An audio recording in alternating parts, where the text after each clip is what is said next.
I changed my lane because there was so much desire. I'd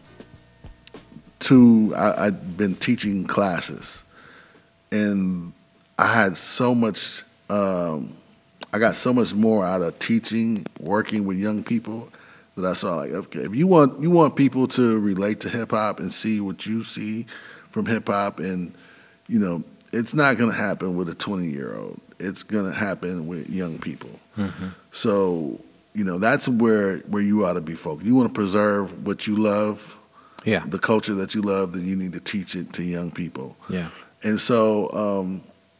I started teaching young people. Like I said, I'm going in the 3rd grade classrooms, 4th grade classrooms, and the kids get it.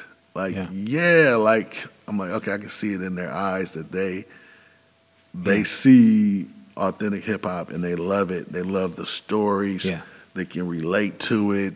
And they wanna be involved for the right reasons. It's not about money. It's not about drugs and cars and clothes, and that's not it.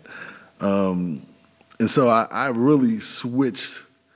I stopped doing the hip hop awards. Well, because there was a lot of, with the hip hop awards, there was a lot of backlash from the community. So like, let me paint. There's like a Jedi council. of authentic hip hoppers around the world, right? Yeah. Like 5 people. Sure. Karis won, Minister Server, Chuck D, Malik won.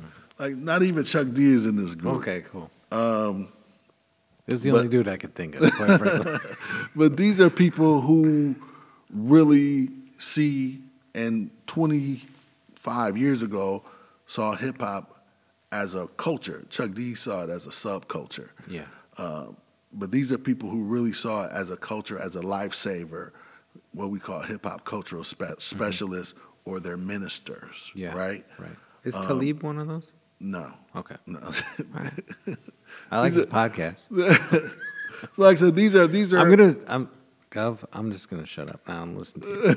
I'm gonna stop throwing out I just gave you some names. These are names. These are not rappers. These are people who, Karis One is the only rapper, but are you familiar with the Temple of Hip Hop? No, you're not. So this is... I'm going to go to school now. Temple of Hip Hop is an institution that was started by Karis One in 1997. And it's based on the philosophy, it picks up on the philosophy that was taught by the Zulu Nation, that was created by Africa Bambaataa. And so Africa Bambaataa is the Amun-Ra. He's the godfather of hip hop. He's the person to take hip hop global around the world, and he's the person that literally created the first philosophies and brought the elements together. Okay, there's graffiti art, there's breaking, there's DJing, aka turntablism, there's MCing, and there's the knowledge. Yeah. The knowledge is the 5th element, and to me it's the 5th and most important element.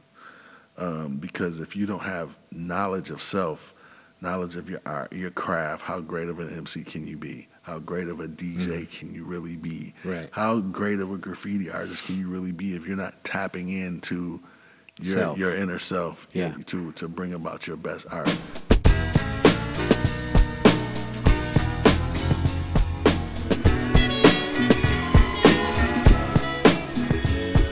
The Full Exposure Podcast is brought to you by Metro Health, University of Michigan Health, and Dr. Peter Hahn, in appreciation of the creative and artistic visionaries who enrich our lives through cultural connections.